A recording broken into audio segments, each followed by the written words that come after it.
Hello દોસ્તો, મુશ્કેલ સમયમાં વિશ્વાસ વધારવા માટે બાઇબલના વચન તમને જણાવવા જઈ રહ્યો છું.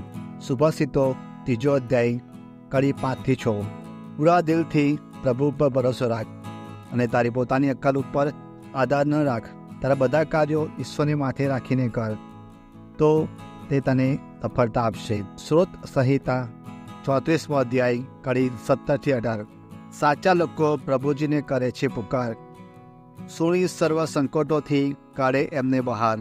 નિરાશામાં ડૂબેલાનો પ્રભુ ભેરું થાય, ભાગી પડેલા જનોની પોતે વારે થાય.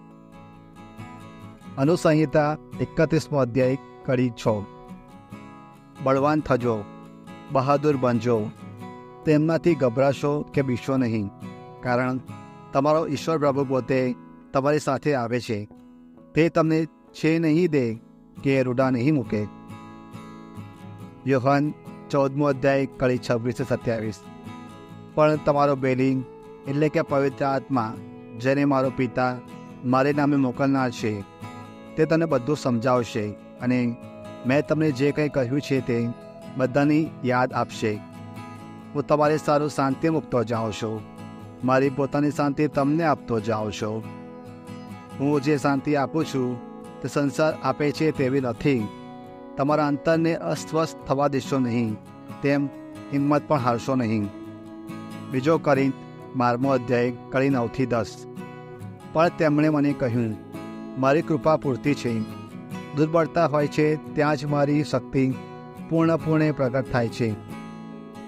એટલે હું તો ઘણી ખુશીથી મારી નબળાઈઓની બળાસ મારીશ, જેથી ખ્રિસ્તના સામર્થ્યની છાયા મને મળતી રહે. આથી હું તો ખ્રિસ્તને ખાતર નિર્બળતાનો, અપમાનો, કષ્ટો, સતામણીઓ અને આફતોને સંતોષ માનીશ, કારણ નિર્બળ હોઉં ત્યારે જ હું સબળ હોઉં છું. 1 પીતર 4 અધ્યાય કડી 12-13. વાલા ભાઈઓ, તમારી કસોટી કરવા જે અગ્નિ પરીક્ષા ચાલી રહી છે એ કોઈ અસાધારણ વસ્તુ બની રહી છે એમ માની ચોંકી ઉઠશો નહીં, બલકે આનંદ પામજો, કારણ ઈશ્વરના કષ્ટોમાં તમને ભાગ મળે છે. એટલે તેનો મહિમા પ્રગટ થાય ત્યારે તમારા આનંદને કોઈ સીમા રહેશે નહીં.